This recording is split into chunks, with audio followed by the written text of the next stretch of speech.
Tremors Shrieker Island is part 7 in the Tremors franchise, and we still have Michael Gross back again as Burt Gummer, but we have a few changes and some great additions to the cast. We have Jon Heder, who's in the movie Napoleon Dynamite. He replaces, of sorts, the kind of partnership that Jamie Kennedy had. He's now not in this movie, and at first I was a little bit unsure about how that was going to be, because I've liked Jamie Kennedy in the past couple, but I feel Jon Heder is way head and shoulders above Kennedy and adds a great deal of pathos to the story. And we also have Richard Brake in the movie, who plays Bill, and he's the catalyst really behind the story, because he is a big game hunter. He has bred Graboids to be a little bit more dangerous than they normally were, and has put them on an island and brought extremely rich people to come and hunt them in a kind of once in a lifetime hunting experience. And he's a little bit crazed, a little bit wacky. His band of almost mercenary like characters are really fun, and we have a group of scientists that are there as well that discover that the Graboids are there and bring in Burt Gummer to help, who has been in isolation for a little bit of a while, just getting away on an island, self-sufficient, until he gets dragged back in to the hell that is Graboids.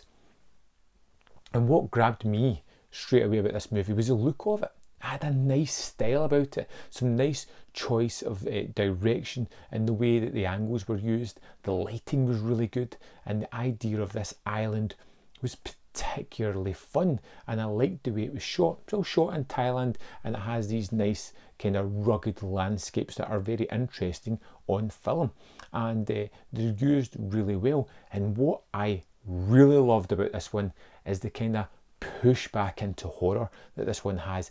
This is by far the best sequel that Tremors has had.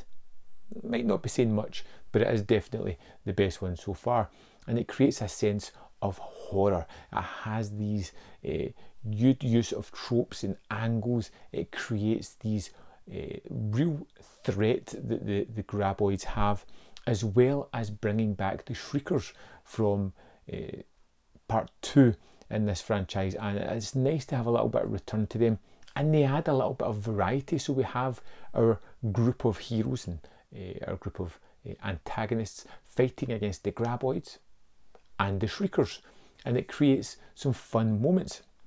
There's a particularly wonderful horror-centric, gore-filled scene near the end where we have Jon Heder and we've got Michael Gross as their characters, and they're fighting against Shriekers within a cave, and they're fighting with a flamethrower and a chainsaw, and it is gore-filled. It is wonderful. The effects look great because of how they've placed them within this dark environment.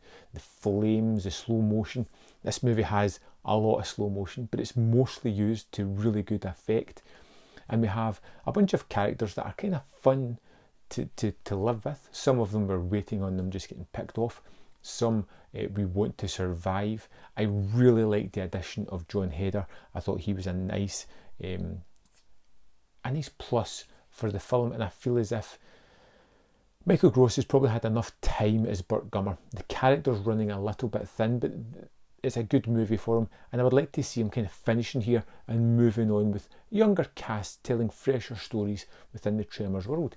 Obviously the movies are successful. We've had 3 sequels since 2015 now, and I would be happy to see more, especially if they're in this kind of environment, with this good photography, with that horror-centric element that it has, with a little bit of creativity in the storytelling.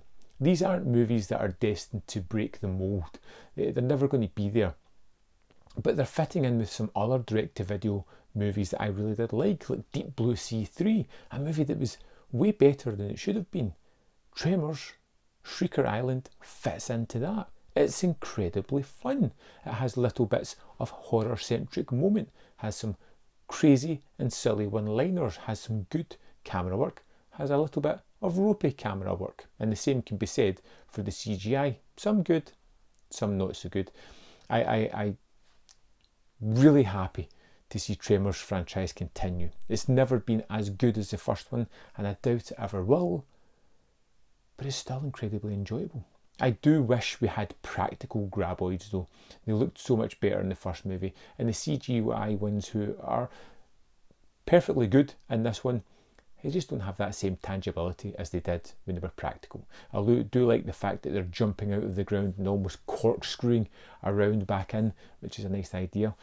But Tremors Shrieker Island is one that I will recommend. Hell of a lot of fun.